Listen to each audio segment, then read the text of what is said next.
नमस्कार, मैं डीके पांडे।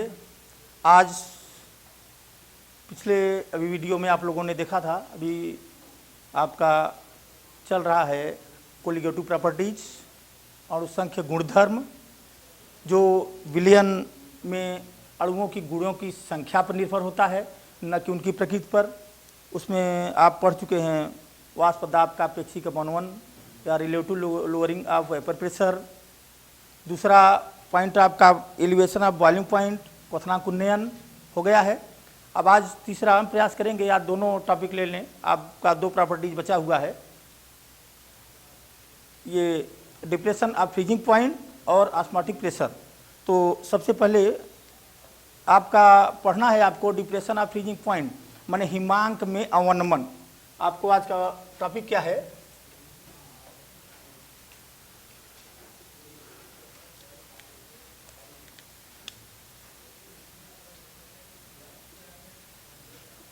हिमांक अवनमन।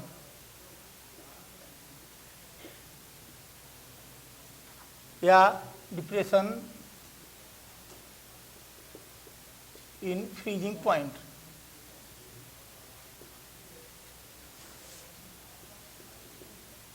ये आपको आज का टॉपिक है, पढ़ना है हिमांक अवनमन यानी डिप्रेशन इन फ्रीजिंग पॉइंट। हिमांक अवनमन पहले तो अभी इसके पहले जो बॉइलिंग पॉइंट पढ़ा था आपने, एलिवेशन ऑफ बॉइलिंग पॉइंट, क्वथनांक, वहाँ क्या किया गया था? पानी को, जल को आप उष्मा दे करके उसको बॉयल कराते थे। और यहाँ क्या है? हिमांक, हिम धन अंक, फ्रीजिंग पॉइंट। फ्रीज माने होता क्या हो? जमना। फ्रीज आप देखे हैं, घर में फ्रीज है, उसमें जल को जमाते हैं, और जल को जमाते हैं तो बर्फ तैयार होता है। तो फ्रीजिंग पॉइंट है। देखो इसको आसानी से, हिमांक है क्या, पहले उसके बारे में जान लो। जल को जिस टेम्परेचर पर कोई द्रव जिस ताप पर ठोस में बदल जाता है, वही उसका हिमांक कहलाएगा। बेसिक चीज जनरल जान लो, जिस ताप पर कोई द्रव ठोस में परिवर्तित हो जाए, वही उसका हिमांक कहलाता है। समझ रहा है? लेकिन अब हिमांक, अब वेपर प्रेशर, चूंकि आपने इसके पहले देखा, वेपर प्रेशर के अनुसार हिमांक ऐसे तो एक लाइन में लिख सकते हैं कि जिस ताप पर कोई द्रव ठोस में परिवर्तित हो जाए, वही आपका हिमांक कहलाता है। वहां भी क्वथनांक में भी था, वॉल्यूम पॉइंट आपने देखा था कि जिस ताप पर कोई द्रव बॉयल करने लगे या उबलने लगता है, वही उसका क्वथनांक होता है।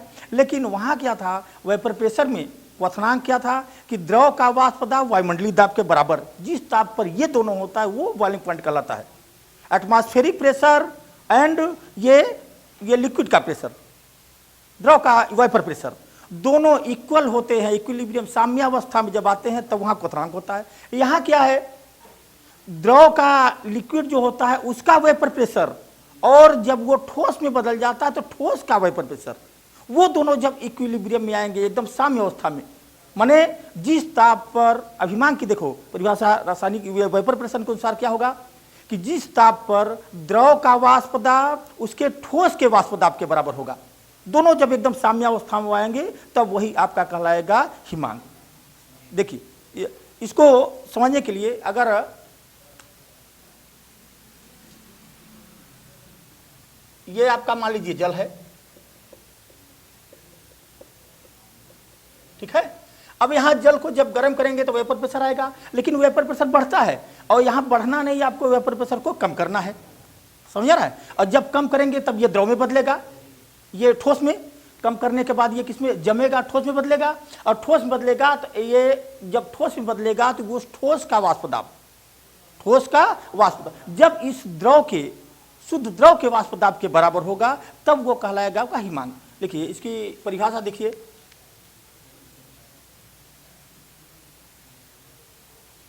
डिफिनीशन, जिस ताप पर द्रव का वाष्प दाब, जिस ताप पर द्रव का वाष्प दाब ठोस के, जब ये ठोस में द्रव जमेगा, फ्रीज होगा, उसका जमेगा तो ठोस में बदलेगा, तो ठोस के वाष्प दाब के बराबर हो जाता है माने जिस ताप पर द्रव का वाष्प दाब उस ठोस के वाष्प दाब के बराबर हो जाता है, वह ताप उस द्रव का हिमांक कहलाता है।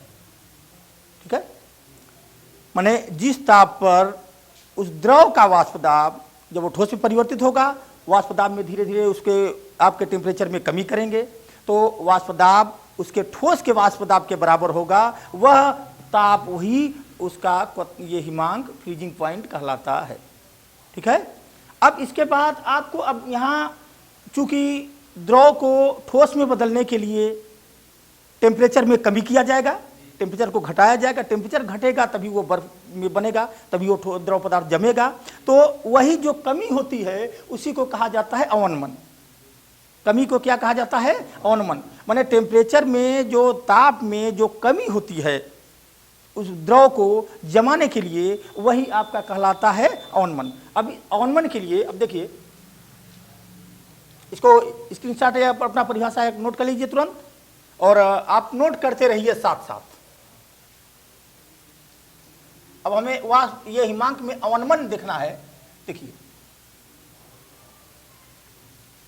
इसके लिए देखिए, अगर यहां देखिए कमी किस प्रकार वाइपर प्रेशर में उसकी कमी हो रही है, तो टेम्परेचर में भी कम करना होगा। अब देखिए यहां मान लीजिए आपका ये शुद्ध जल भरा हुआ है, ये शुद्ध जल है आपका, या शुद्ध विलायक कह लीजिए आपका। अब शुद्ध विलायक में, शुद्ध जल में यहां पर आपको मालूम है कि एनटीपी पर 0 डिग्री सेंटीग्रेड पर जब ये जमता है, तो अगर 0 डिग्री सेंटीग्रेड पर आ जाता है तो आपका ये जम जाता है, जल बर्फ में परिवर्तित हो जाता है। अगर इसी में कोई अवाष्पशील पदार्थ मिला दिया जाए, ये आपका सॉल्वेंट हो गया, और जब इसमें कोई पदार्थ मिला देंगे तो वो सोल्यूशन बन जाएगा आपका। अब ये सोल्यूशन भी बन गया। देखिए इसमें एक अवाष्पशील, चाहे यूरिया नमक कुछ भी मिला दिया जाए, साल्ट ही मिला दिया गया, नमक मिला दिया गया, तो इसका ये आपका सोल्यूशन हो गया, विलयन हो गया। अब इन दोनों को आप एक साथ फ्रिज में रख के देखिए, फ्रिज में जब आप या रख के देखेंगे दोनों को, तो ये क्या होगा कि अब देखिए इसके पहले तो वाष्प दाब में कमी हो गई, जब इसमें अविलेय पदार्थ मिला दिया जाता है तो इसके वेपर प्रेशर में कमी आ जाती, वाष्प दाब में कमी आ जाएगी।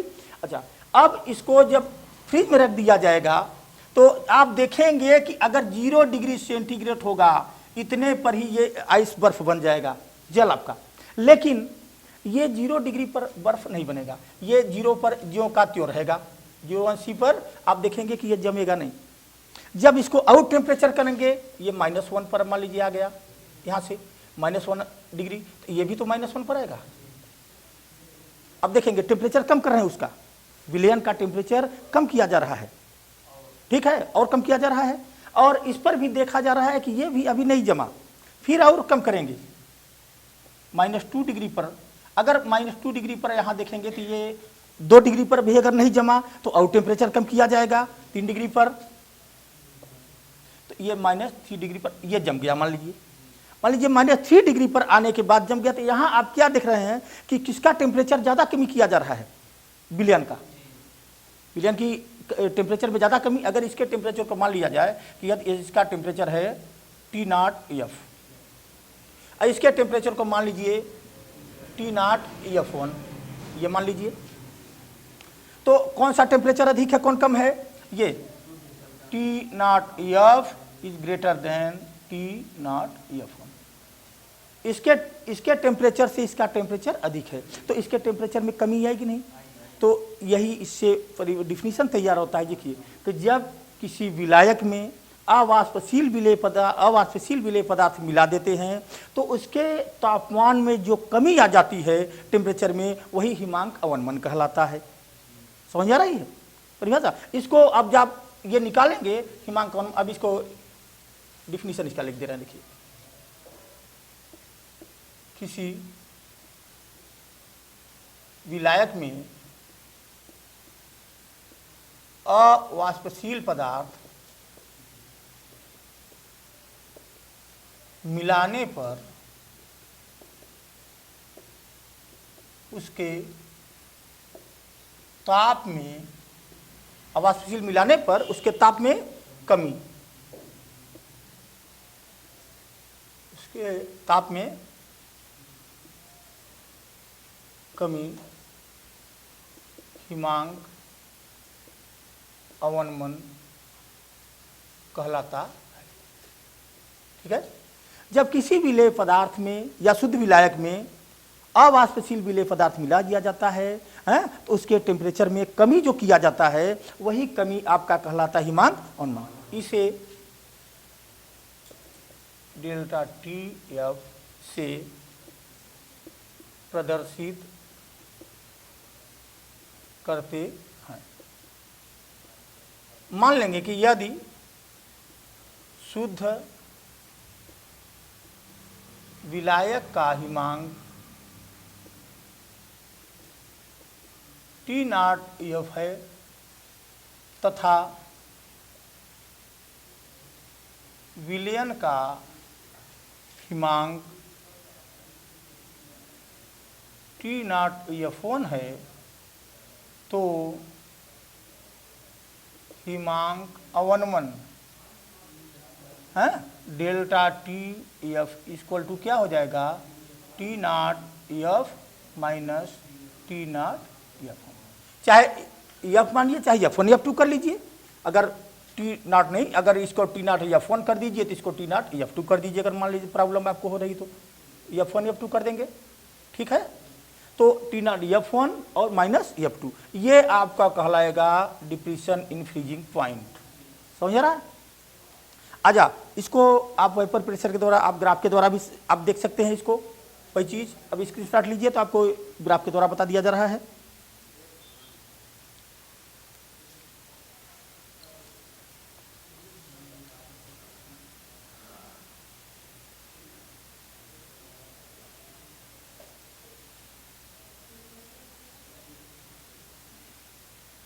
देखो, अगर ग्राफ वेपर प्रेशर से, ग्राफ से आप ग्राफ से भी देख सकते हैं हिमांक में किस प्रकार की कमी आ रही है। मान लीजिए ये आपका, देखिए इस तरीके से ग्राफ आप तैयार होगा इसका, कोई बात नहीं। ये टेम्परेचर है, टेम्परेचर आपका टी है, और इधर आपका वेपर प्रेशर है मान लीजिए। ठीक है। तो वहाँ क्या था कि आप देख रहे थे क्वथनांक में टेम्परेचर को बढ़ाया जा रहा था, तो सॉल्वेंट विलायक इधर से सीधा जा रहा था। यहाँ क्या है कि मान लीजिए ये सॉल्वेंट है आपका, यहाँ विलायक, ये आपका ए देखिए, अच्छा यहाँ सॉल्वेंट है। ठीक है। अब जब सॉल्वेंट विलायक में भी होगा, उसके भी टेम्परेचर को तो कम करना होगा, तब जाकर के वो जमेगा। टेम्परेचर सॉल्वेंट के विलायक में भी टेम्परेचर में कमी आती है, तभी वो जाकर के जल से बर्फ में बनेगा। तो जब इसके टेम्परेचर में कमी आती है, देखिए ये टेम्परेचर धीरे धीरे कम होता है, यहाँ तक आएगा। ठीक है ना। और जब यहाँ पर आएगा तो ठोस में परिवर्तित होकर एक टेम्परेचर, एक निश्चित अवस्था आएगी जब यहीं पर ये ठोस में परिवर्तित हो जाएगा। समझ रहे ना। अच्छा, अगर यही इसी सॉल्वेंट में थोड़ा सा अवाष्पशील पदार्थ मिला दिया जाता है तो उसके वेपर प्रेशर में कमी आएगी। अब यहाँ मान लीजिए वेपर प्रेशर में देखिए इससे कमी आ गई। समझ रहा है ना। अब ये वेपर प्रेशर का आपका सॉल्वेंट ये सॉल्यूशन हो गया। जब इसमें अवाष्पशील मिला दिया गया तो ये सॉल्यूशन हो गया। जब इसकी कमी आएगी तो अब इसमें देखिए धीरे धीरे इसको जब टेम्परेचर डाउन करते जाएंगे तो अब देख रहे हैं यहाँ आएगी। अब ये आपका यहाँ जो टेम्परेचर हुआ, ये वाला टेम्परेचर ये आपका किसका है, सॉल्वेंट का, और ये टेम्परेचर आपका किसका है, यहाँ इस टेम्परेचर पर ये ठोस में बदल रहा है, तो इसका टेम्परेचर यहाँ है ये सॉल्यूशन का। तो अब ये दोनों डिफरेंस जो आ रहा है दोनों के बीच में, हाँ, इसका अगर मान लीजिए TF1 और इसका TF2 हो गया, तो इन दोनों में जो डिफरेंस आ रहा है इसी को कहा जाता है डेल्टा टी, माने डिप्रेशन इन फ्रीजिंग पॉइंट, यानी हिमांक में अवनमन। तो अब आप किसी सॉल्वेंट में अवाष्पशील पदार्थ मिला दिया जाता है तो उसके जब टेम्परेचर में जो कमी आती है, उसके ताप में जो कमी आती है, वही आपका कहलाता है वाष्प दाब का अपेक्षित अवनमन। हो गया। अच्छा, अब इससे आपको मॉलिक्यूलर वेट की गणना करना है अवाष्पशील। तो इसके लिए आपने एलिवेशन ऑफ बॉइलिंग पॉइंट में पढ़ा था कि क्वथनांक उन्नयन का जो नियम है वही हिमांक अवनमन का नियम है। समझ रहा है? वो कहाँ क्वथनांक उन्नयन नियम क्या था कि क्वथनांक उन्नयन मोललता के समानुपाती होता है, वहां पढ़ा था। और हिमांक अवनमन का नियम क्या है, देखिए ये है आपका हिमांक अवनमन नियम। चूंकि दोनों एक हैं, थोड़ा सा दोनों एक दूसरे के ठीक विपरीत में है। अब यहां जैसे लिक्विड से आप सॉलिड बनाते हैं तो देख रहे हैं, लिक्विड से सॉलिड बनाते हैं तो टेम्परेचर को कम करते हैं, और यहाँ सॉलिड से जब लिक्विड बनाते हैं तो टेम्परेचर को अधिक करते हैं। एक में टेम्परेचर इंक्रीज हो रहा है, दूसरे में टेम्परेचर डिक्रीज हो रहा है। समझ रहा है ना? बॉइलिंग में टेम्परेचर को इंक्रीज करना होगा और उसको सॉलिड में चेंज करना होगा तो टेम्परेचर को डिक्रीज करना, दोनों एक दूसरे के विपरीत हैं आपके। तो अब यहाँ ये नियम क्या है कि हिमांक अवनमन जो होता है, हिमांक अवनमन मोललता के, एक लाइन का ही जाने रहे, मोललता के समानुपाती, हिमांक अवनमन मोललता के समानुपाती होता है।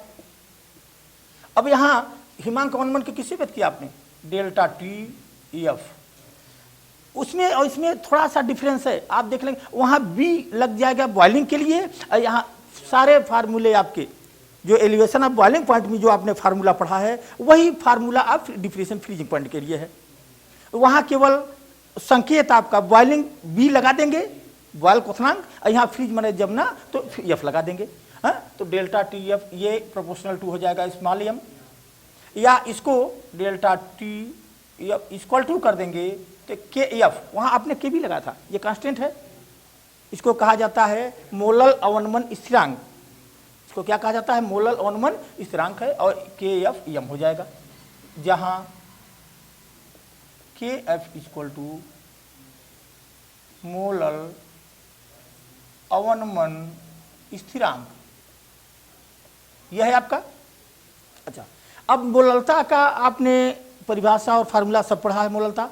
तो एम इक्वल टू क्या होता है, मोललता इक्वल टू विलय के मोलों की संख्या बटे विलायक का भार किलोग्राम में है, विलायक का भार किलोग्राम में, यानी मोलों की संख्या होता है स्मॉल डब्ल्यू अपान स्मॉल एम है, और किलोग्राम में भार है तो इंटू डब्ल्यू गुणे 1000, ये ग्राम हो गया आपका ना।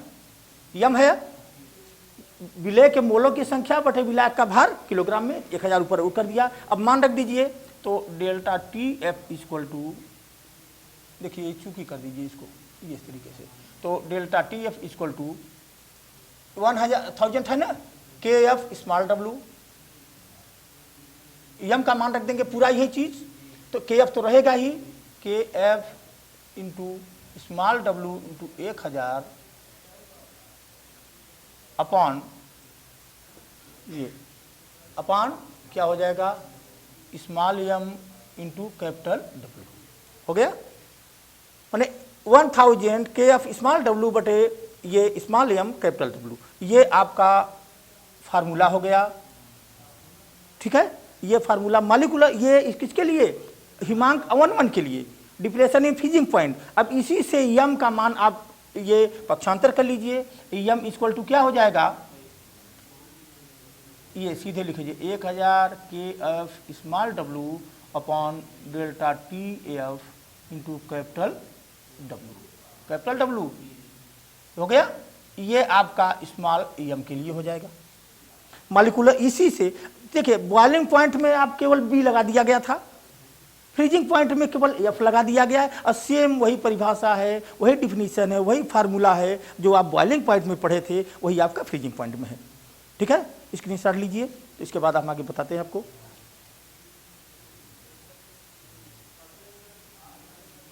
हो गया। अब इसमें एक चीज और आप देखिए, के एफ मोलल उन्नयन स्थिरांक है ना, मोलल अवनमन स्थिरांक, तो ये मोलल अवनमन स्थिरांक क्या है,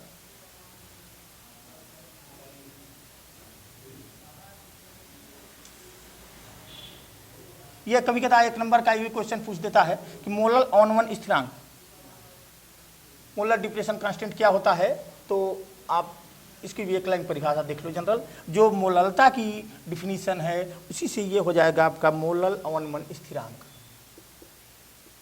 मोलल अवनमन स्थिरांक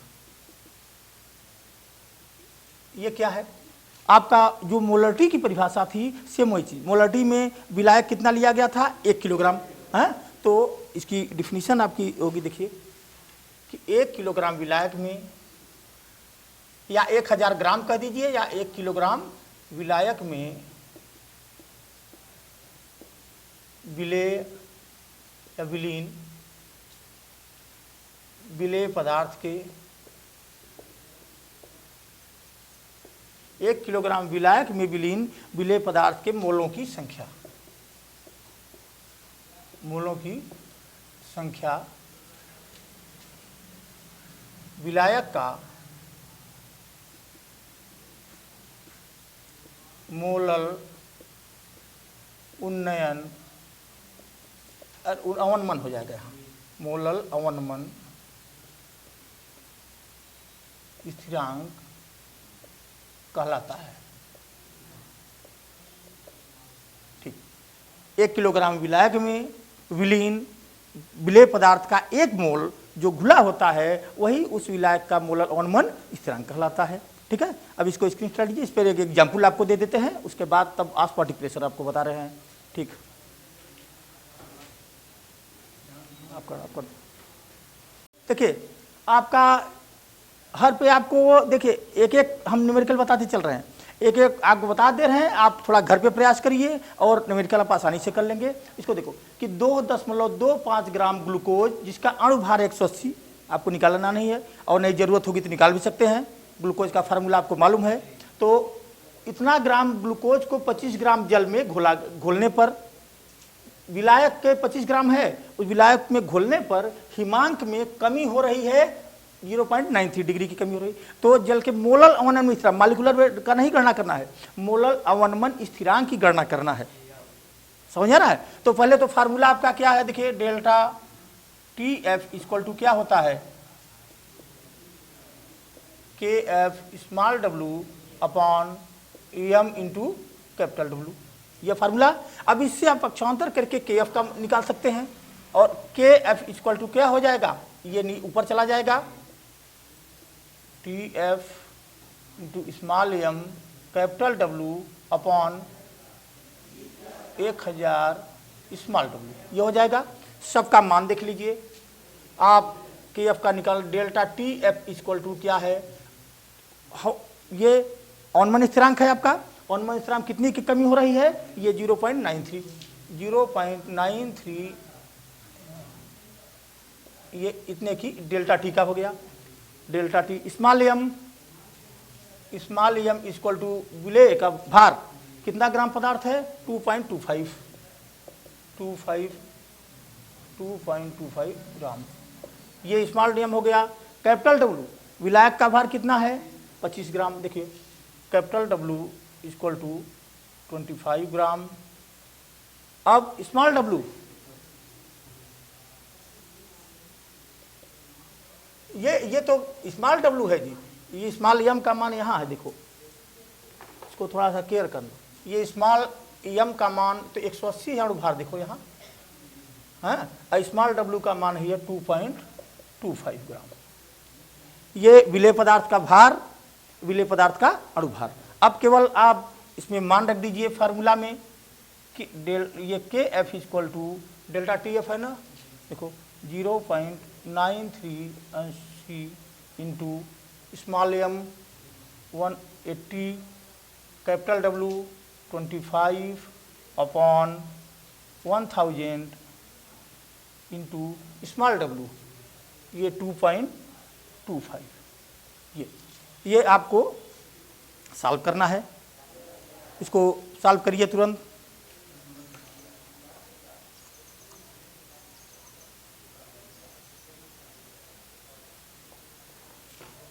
ये सॉल्व कर दीजिए, आ जाएगा 1.86 अंश सी प्रति मोलल।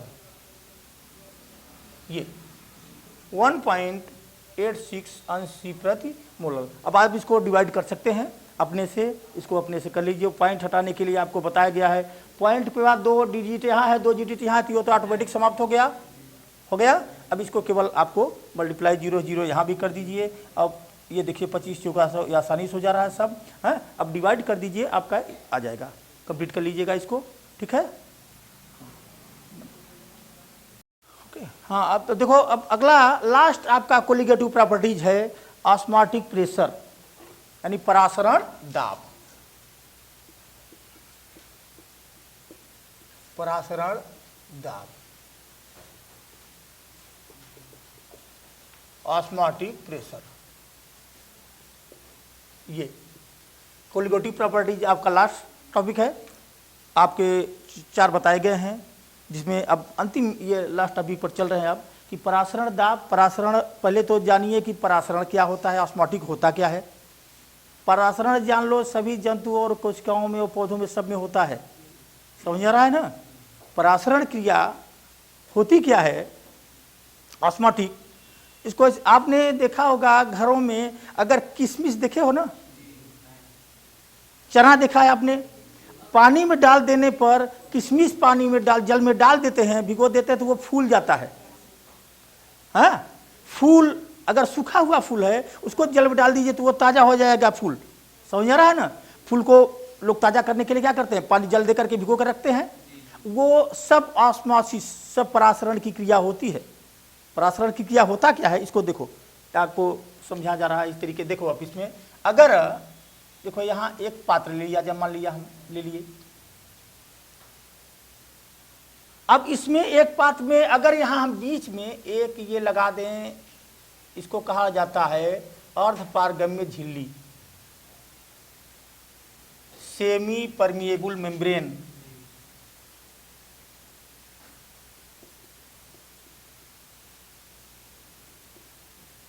सेमी परमिएबल मेम्ब्रेन, या हिंदी में इसको कहते हैं अर्ध पारगम्य झिल्ली। ये अर्ध पारगम्य झिल्ली, देखो ये ऐसी झिल्ली होती है। अभी आप शरबत भी बनाते हैं तो उसको अगर छानते हैं, शरबत या चाय बनाते हैं तो छानते हैं तो चाय के कुछ अंश कण चले जाते हैं, शरबत में चीनी का कुछ अंश उधर जाता, तभी नहीं मिठाता है। लेकिन ये सेमी परमिएबल मेम्ब्रेन ऐसी झिल्ली होती है जिसमें इतने सूक्ष्म छिद्र होते हैं कि केवल अपने में से, ये अर्धपारगम्य झिल्ली होती क्या है, केवल अपने में से केवल सॉल्वेंट विलायक के कणों को आर पार जाने देती है, विलेय के कणों को नहीं। समझ आ रहा है। अर्धपारगम्य झिल्ली इस प्रकार की झिल्ली होती है। अर्धपारगम्य झिल्ली को आप परिभाषित कर सकते हैं कि अर्धपारगम्य झिल्ली है क्या। देखो इसको ये दे रहे हैं, अर्ध पारगम्य झिल्ली, वे ऐसी वह झिल्ली जो केवल विलायक के अणुओं को या कणों को अपने में से होकर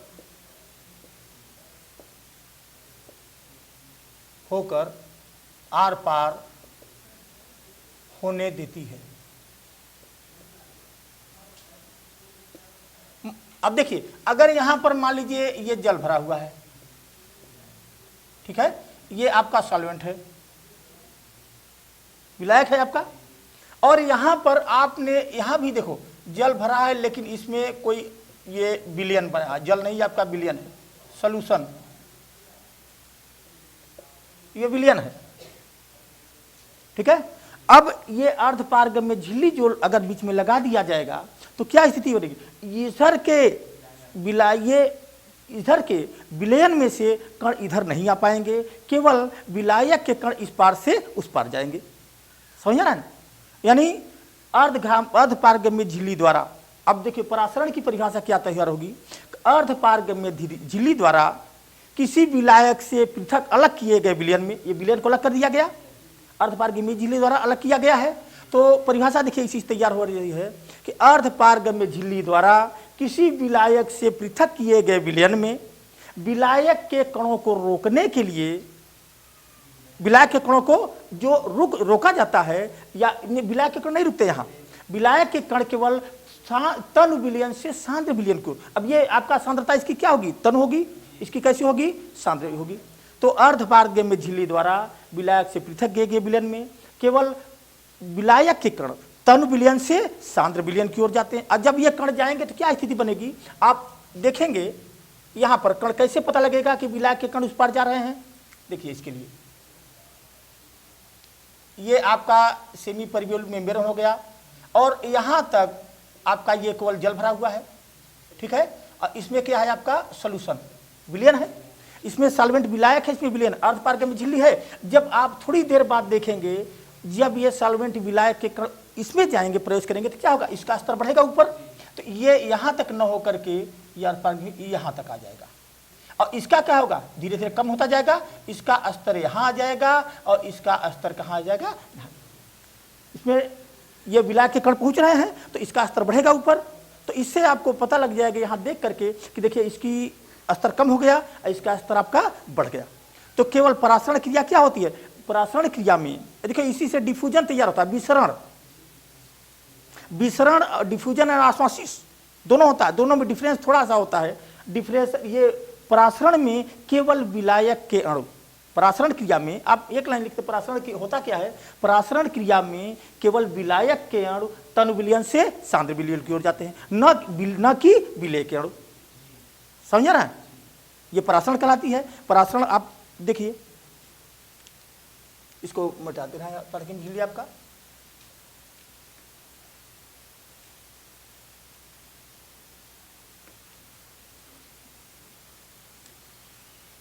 ये ओनली अब अभी ओनली परासरण आपको देखिए परासरण होता क्या है,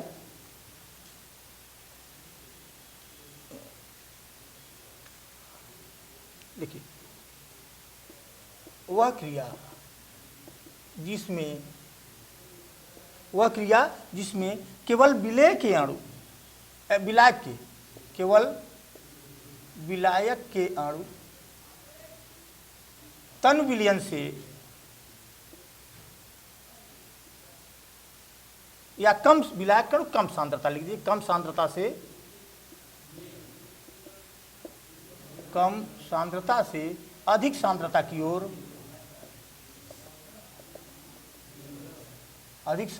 ओर, गति करते हैं, परासरण कहलाता है। परासरण कहलाता है। अब देखो अर्धपारगम्य लगा दिया गया, केवल विलायक के अणु जाएंगे उधर, विलेय के अणु इधर नहीं आ पाएंगे, तो यह क्रिया कहलाती, माने वह क्रिया जिसमें केवल विलायक के अणु कम सांद्रता से अधिक सांद्रता की ओर गति करते हैं, वह क्रिया क्या कहलाती है, परासरण। यह विसरण भी जान लो थोड़ा सा, विसरण भी अब आपका चूंकि कोलिगेटिव प्रॉपर्टी से थोड़ा अलग है, लेकिन विसरण में क्या होता है, जैसे आप देखते हैं कि जो फिजिक्स में भी आपने पढ़ा है कैलोरीमिति का सिद्धांत, उसी प्रकार ये विसरण भी है। यहाँ पर अगर मान लीजिए दो जगह शरबत बनाया गया आपके घर में, समझा, तो एक व्यक्ति का शरबत बहुत हल्का है, दूसरे का बहुत कंसंट्रेट उसका अधिक सांद्रता का है, एक कम सांद्रता का है, तो उसमें क्या करेंगे, करते हैं कि पानी नहीं मिलाएंगे, कहने कि दोनों को मिला दिया जाए, अरे भाई एक का बहुत अधिक है, अधिक सांद्रता का है, एक का कम सांद्रता का, दोनों को मिला देंगे कि नहीं, मिला देंगे तो क्या प्रतिक्रिया होगी, कम सांद्रता से विलायक का कण विलेय की तरफ जाएगा और विलेय में से विलेय के कण अधिक सांद्रता से कम सांद्रता की ओर गति करेंगे। माने विसरण में क्या होता है, विलेय और विलायक दोनों के कण गति करते हैं एक दूसरे के विपरीत दिशा में, विसरण कहलाता है आपका। डिफ्यूजन उसकी परिभाषा दे सकते हैं, जब दो भिन्न सांद्रता के विलयनों को, वहीं से यहां भी इसको बढ़ा सकते हैं, जब दो भिन्न सांद्रता के विलयनों को एक दूसरे में मिलाने पर विलायक के कण तन विलयन से सांद्र विलयन की ओर और विलेय के कण सांद्र विलयन से तन विलयन की ओर गति करते हैं, तो विलेय और विलायक दोनों के कणों की विपरीत दिशा में जो गति होती है वो विसरण कहलाती है। यहाँ इसको भी बढ़ा सकते हैं, जब दो, इसको और परिभाषित कर सकते हैं विधिवत, कि जब दो भिन्न सांद्रता के विलयनों में कम विलायक के अणु अधिक ये विलायक के अणु कम सांद्रता से जब अधिक सांद्रता की ओर गति करते हैं तो वह क्रिया क्या कहलाती है? परासरण। हो गया। अब देखिए, अब आगे चल रहा है पर आपको यह परासरण दाब, ये क्या है? दाब यहां कहां लगेगा? अब इसको देखिए, दाब कहां, परासरण दाब कहां लगेगा? देखिए,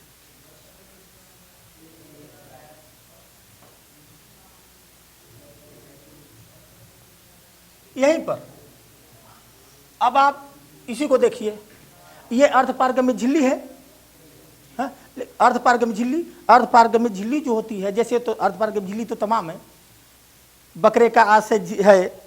झिल्ली तो देखें आप, प्याज की भी झिल्ली देखते हैं, प्याज में भी पाया जाएगा, लेकिन सर्वश्रेष्ठ झिल्ली, एक लाइन का ये ध्यान रखेंगे, ये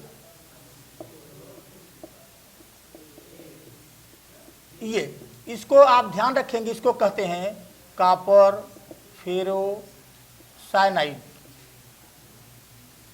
ये झिल्लियों में सर्वश्रेष्ठ झिल्ली मानी जाती है। एक नंबर का क्वेश्चन आ जाता है, समझे कि अर्ध पारगम्य सर्वश्रेष्ठ झिल्ली कौन होती है? इस पॉइंट को आप नोट कर लेंगे। ये कॉपर फेरोसाइनाइड की झिल्ली, अर्ध पारगम्य झिल्ली जो होती है, ये सर्वश्रेष्ठ झिल्ली मानी जाती है। ठीक है, कॉपर फेरोसाइनाइड की। अब इसमें आप करेंगे क्या? देखिए, यहां पर अर्ध पारगम्य झिल्ली है, अब यहां पर विलायक के कण इधर प्रवेश कर रहे हैं, लेकिन अब इसको रोकने के लिए क्या किया जाएगा? ऊपर से दबाव दिया जाएगा। ऊपर से हम दाब देंगे, जब ऊपर से दबाव देंगे है तो विलायक के कण रुकेंगे। ऊपर से जब यहां से दाब दिया जाएगा तो विलायक के कण रुकेंगे, विलायक के कण इस पार से इस पार नहीं आने देंगे। इसका मतलब हो गया कि जब देखो, अब परासरण दाब की डिफिनीशन तैयार होगी आपकी। देखिए, परासरण दाब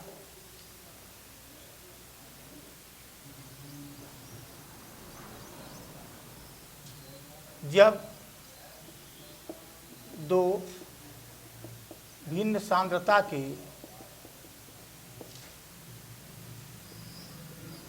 विलयनों को अर्धपारगम्य झिल्ली द्वारा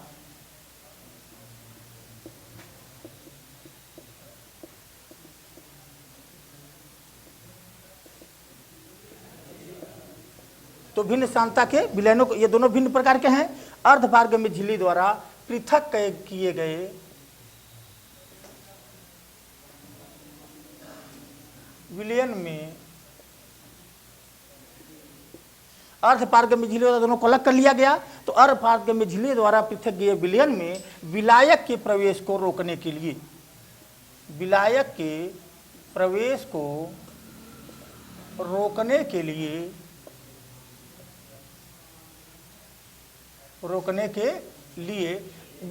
किस पर दाब लगाएंगे? इस विलयन पर दाब लगाएंगे। तो विलयन पर लगाया गया, विलयन पर लगाया गया अतिरिक्त आवश्यक दाब विलयन का परासरण दाब कहलाता है।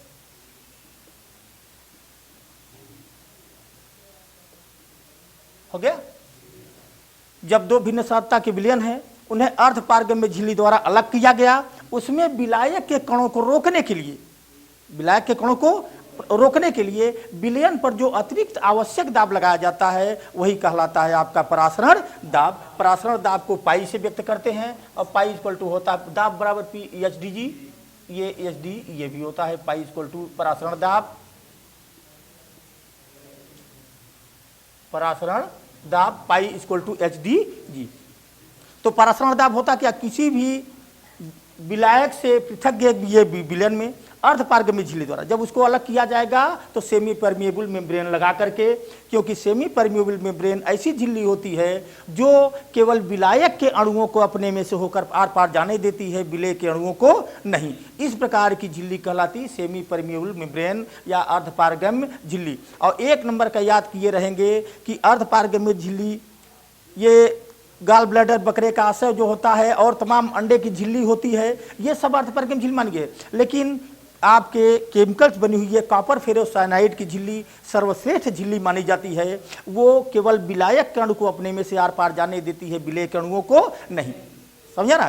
तो जब इसीलिए ऑस्मोटिक प्रेशर जो तैयार होता है कि जो विभिन्न सांद्रता के विलयन होंगे, अगर उसमें सेमी परमिएबल मेम्ब्रेन अर्ध पारगम्यशील लगा दिया जाए और उसके बाद भी तो विलायक के कण जाएंगे, लेकिन इस विलायक के कणों को रोकने के लिए इस विलयन पर जो अतिरिक्त आवश्यक दाब जब ये दाबे रहेंगे ऊपर से तो इसमें से कण जाएंगे नहीं, ये ऊपर नहीं जाएगा, तो विलायक का कणजियों का तो दोनों इक्वल रहेंगे, दोनों बराबर रहेंगे। समझा, दोनों के सतह क्या रहेंगे, बराबर रहेंगे। तो जो अतिरिक्त विलायक के कणों को रोकने के लिए जो अतिरिक्त आवश्यक दाब लगाया जाता है वही कहलाता है आपका ऑस्मोसिस प्रेशर या परासरण दाब। हो गया ये आपका समाप्त। ठीक।